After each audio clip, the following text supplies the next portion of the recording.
Ahoj, ahoj, keďže video, ktoré som vám natočila predtým, malo naozaj veľký úspech a pýtate sa stále na viac a viac videí, tak som sa rozhodla, že vám natočím ďalšie. A rozhodla som sa s tým, že začneme s vašimi najčastejšie kladenými otázkami. Takže úplne najzákladnejšia otázka, ktorú mi kladete asi stále, je ohľadom môjho foťáku. Čím najčastejšie fotím a ako asi vyzerá môj foťák, tak vám ho tu predstavím. Tento foťák som dostala na Vianoce od môjho ocina, dostali sme ho spoločne so sestrou. Je to EOS 1100D, nič veľmi profesionálne, ale myslím, že na moje blogovanie úplne stačí. Robí naozaj pekné fotky, ja som s ním veľmi, veľmi spokojná.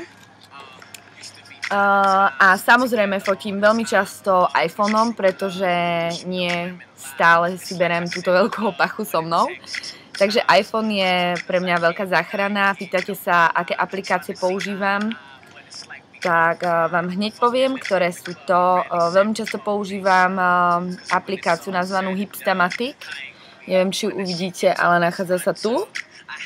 Hipstamatic Instagram 8 mm je natáčanie vintage videa, je fakt super aplikácia, ktorú mi poradil jeden fotograf z LA.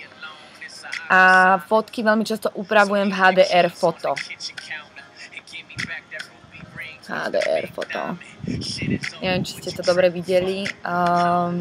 iPhone je proste záchrana, iPhone milujem, veľmi super. A ďalšia veľmi, veľmi často kladená otázka je ohľadom môjho rúža, ktorého nosím úplne stále, takže je to pupa. Asi už viete, veľmi často kladená otázka, farba a číslo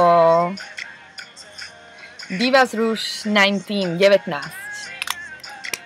Takže to je asi všetko na druhé video, druhý pokus, tak dúfam, že to bude OK. Budem rada, keď sa ma budete pýtať viac otázok, veľmi rada vám na ne odpoviem a ešte raz ďakujem za podporu, ktorú mi preukazujete na našom blogu a som naozaj veľmi rada, že sa vám náš blog páči. Čau!